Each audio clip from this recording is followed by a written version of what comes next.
a directional kick going toward the sideline. And this will depend on the spot as it sails out of bounds. And they'll say it sailed out at the 10-yard line. So they'll play the field position game here as a very nice punt is going to pin them back. Yeah, it's almost like watching a game of tennis, or do you prefer ping pong? You know, back and forth like that? That definitely was excellent, wasn't it? Under 10, under 10, 10. Here's Cook as they begin on the ground. And he'll find some room to get this up to about the 14. Vontaze Burfict, the one to get him down. Keep playing hard. 4 yards on the pickup. Second and 6. And this one to Treadwell, complete. They get him to the ground right on the cusp of the red zone after a pickup of 5 or 6. 6 yards is the pickup, and that'll lead to a third down. Third down, Dalvin Cook. And he's brought down, but following a pretty juke move that gives him the first down. Here we go. Here we go. Brandon, when a defense just simply can't get off the field on third down, and we all know how important that down is for both sides of the ball, you often feel like you're just a step behind whatever they're doing offensively. And one of the differences in this game, no doubt, third down conversion, and that is going to be a story they'll talk about after this one. Watch the slant. Watch the slant. Check 37. Check 37. On the ground, it's Cook. And he'll get this up to the 34-yard line. It's a gain of 11 as the Vikings pick up the first. Oh, that's one to warm the hearts of all those old-school football players, isn't it? Tough, hard, gritty run, got behind his pads, bowled over a few people. Look at that one, right up the gut. Saw it through 3 quarters, no reason to lighten up now. Ready, go. On first down, Cook. And for one of the few times here today, this run's not going to go anywhere. Tahir Whitehead, top 10 in tackles last year, up to make the play. I know the scouting report on him is that he doesn't possess the eye discipline to be an elite linebacker, and what that means is his ability to read, react, and make a play. But on that one, he looked like it. And he will get into the end zone. It's another touchdown. This thing is ugly. Got to be feeling confident they're going to get off the schneid. An old coach told me he calls this a relief win. You know, 0-3 would have been bad. You get to 1-2, you feel a lot better, don't you? That is so true, and you feel better about yourself. You think to yourself, okay, we're still in the playoff hunt. We're not out of it at 0-3. But the other part, too, it leads to doubt about your system, leads to doubt about your coaches. They don't have to worry about that now. They can move forward. A drive that time of 6 plays. And it was capped off by a touchdown scamper from Alexander Madison.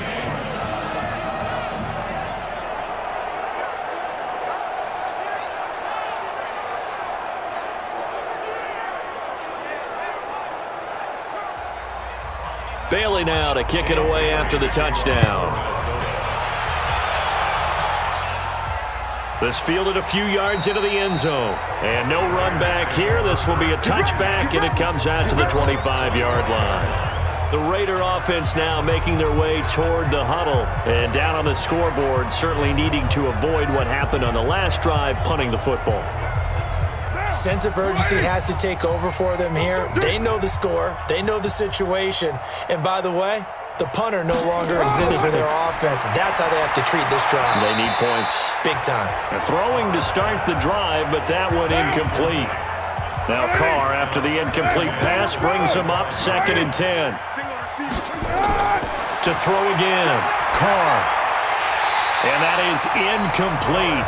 A lot of force bearing down on him there. He could not hang on. It's 3rd down. Now they face a 3rd and 10 after back-to-back incompletions.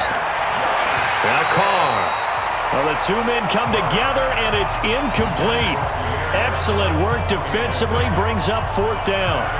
At this point, down big, you'd have to imagine this defense, they're just going to sit back, blanket the field as best they can. Yeah, this is actually the easy part of the game for them because, just as you noted, they can sit back, keep everything in front of them.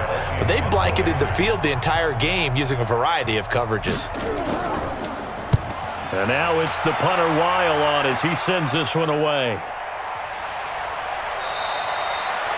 So possession goes over here on the punt. And the Vikings will take over here 1st and 10.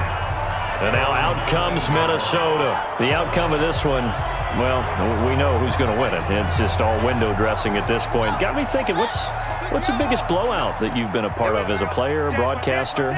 Well, I'm not going to go to the player part because when I think blowout... Because you won every game as a player. No. I think about being blown out.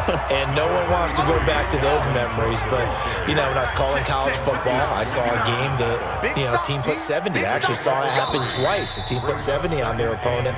And in the NFL, in the 2017 season, I saw one of those changing of the guard games where a team that hadn't been very good before now was dominating and kicking around a team who had been ruling their division. And that's when you earn your paycheck, right? As the analyst, you got to fill that time. You've got to know what's going on out there and how it all happened. Well, obviously, that begs the question, what game was it?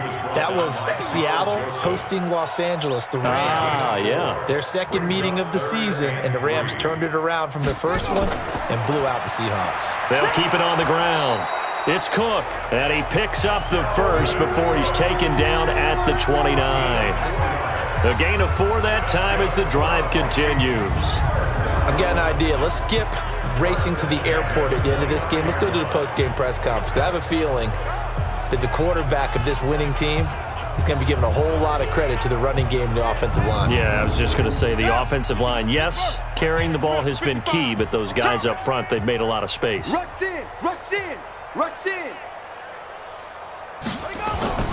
They'll run on first down.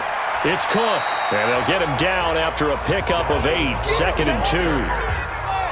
Montez perfect on the tackle. 8 yards on the pickup. Brings up 2nd and 2 at the 37-yard line. But Charles, it's one thing to win. It's another thing to win and put up the amount of points that they did. Boy, were they clicking on offense. They can't help but feel great about themselves, can they? I mean, what a game to put up that number of points, continually feel like they're moving the ball and things are working and clicking. They think that they can bottle this and carry it with them. And as an offensive coordinator, you just don't think you can do anything wrong. Whatever you call, run, pass, it's all going to work. That's called being in the zone.